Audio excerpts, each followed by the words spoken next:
જે પ્રમાણે નરેન્દ્રભાઈ મોદી છેલ્લા 6 મહિનામાં 2 વખત સોમનાથ આવ્યા. સોમનાથ સનાતન સંસ્કૃતિનું એક પ્રતીક છે અને ત્યાં દરેકે આવવું જ જોઈએ. રાહુલ ગાંધીજી પણ ત્યાં દર્શન કરવા ગયેલા છે.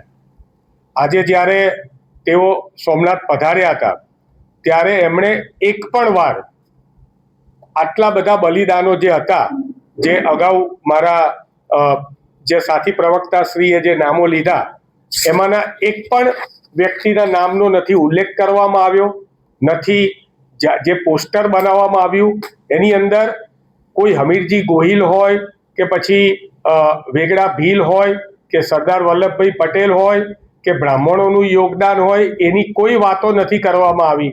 માત્ર એક જ ચહેરો બતાવવામાં આવેલો છે.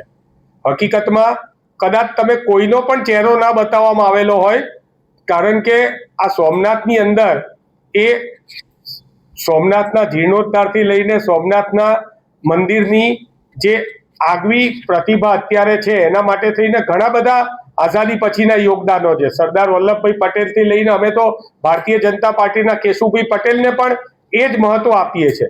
પરંતુ આ બધાને ભૂલીને માત્ર પોતાનો ચહેરો, કદાચ આ બધાના ફોટા ના મૂક્યા હોત, પોતાનો ફોટો ના મૂક્યો હોત અને દેવાધિદેવ મહાદેવ શંકર ભગવાનનું શિવલિંગના દર્શન પણ જો આટલા બધા ન્યૂઝપેપરની જાહેરાતોમાં કરવામાં આવ્યા હોત તો ઘેર બેઠા લોકોને પણ એના દર્શન થાય.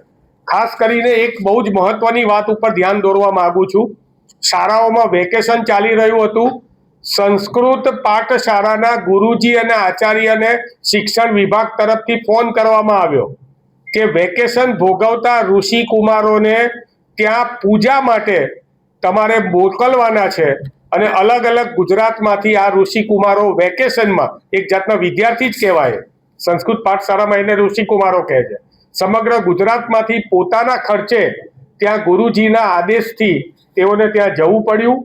એ ઋષિ કુમારોને પાઠ માટે, મંત્રોચ્ચાર માટે યાદ કરવામાં આવે છે, પરંતુ હજારો વર્ષોથી જે ત્યાંની જે ઇતિહાસ છે એમાં 2-3 પુસ્તકો છે. કાંતિલાલ મહેતાનું હું સાબિતી માટે આપું છું. સોમનાથનો ઇતિહાસ અને પુરાણ, એલિયટ ટોડનનું history of India and told by its own historians જેવા ગ્રંથોની અંદર લખેલું છે કે હમીરજી ગોહિલ, ભીલ વેગડા, હવે હમીરજી ગોહિલ રાજપૂત સમાજમાંથી આવતા હતા, ભીલ વેગડા એ આદિવાસી સમાજમાંથી આવતા હતા.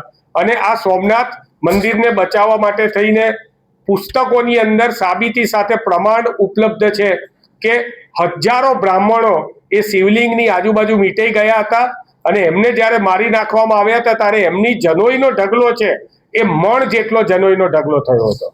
આ બધા જ યોગદાનને એ ભારતીય જનતા પાર્ટીની સરકાર એ જાહેરાતોમાં પણ ભૂલી ગઈ છે અને વડાપ્રધાન શ્રી જે છે એ આ દરેકે દરેક યોગદાનને એ પોતાના ભાષણમાં પણ ભૂલી ગયા છે.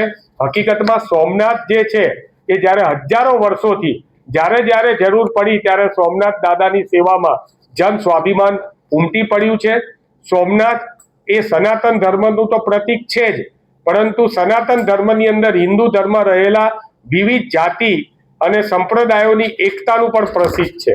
હવે આ તમામ ઘટનાઓ અને સંદર્ભો સ્પષ્ટ કરે છે કે સોમનાથ ઉપરનું આક્રમણ છે એ માત્ર મંદિરની વિનાશની ઘટના નહોતી, પરંતુ સમાજના વિવિધ વર્ગો, બ્રાહ્મણ, ક્ષત્રિય, વનવાસી અને સામાન્ય જનતાનો અલગ અલગ પ્રતિશોધ હતો એ પણ આની અંદર દર્શાવાયો છે.